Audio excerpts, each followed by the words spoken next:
برای را سر بکن شر سارانی که لجل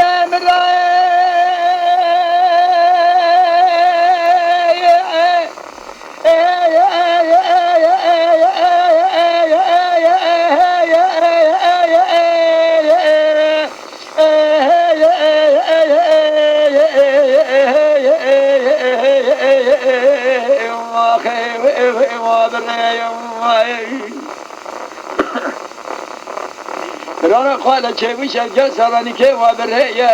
اسکره شد به قرار دفتر اسکره ایتالیا قول میده جواد و ماکینات کشد سمراته وسب عزت نقول سلطان عبد الرشاد مرا تمیرات دتا تورفا مدردای حاله ملت مفنای قایم قایم یوش باشه در دنیا خیره بکن و نبری تمام و خواهین ببکن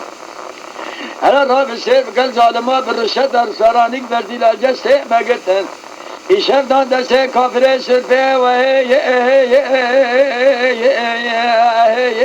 وای بابا بیلا برای را سر بگن سارانی که لجل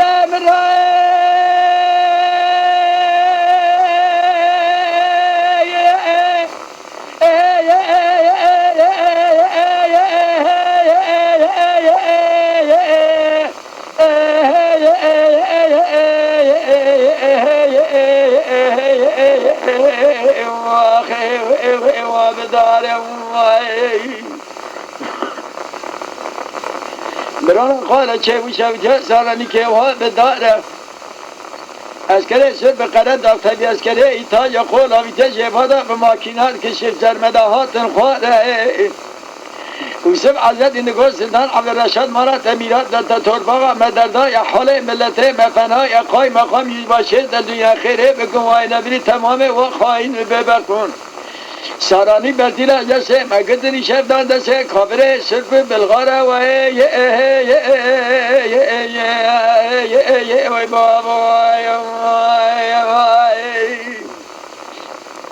ویسب عزت اندگو سلطان عبدالرشاد حیمانات دمیرات برات شر محابره شر گرانه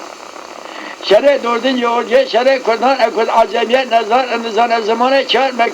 مکتبیات دین خودان به فرانه اسکره شون ترکان اسکره مسکره عملیات دنیای بخوی به خدان اگازی و ماجانه دویه به گمان امداد آوانشور خدا جه پیچه آوان سجنه لازانه جه پاره تو گلالی لالیستانش بره حمینه توفانه گرینه تاماتیگان ماکنه جانه الله برا گیه چتن درسه برفت جنازه شیطان غازیان دسته شیطان غازی حیاء شید خونه نمانه اشکال اذرن ریا بیشی پیش ساعتا قرادانه حسیر بجا اسکر اوه دیسا خوش بگه شره سنگانه لمه وای بابا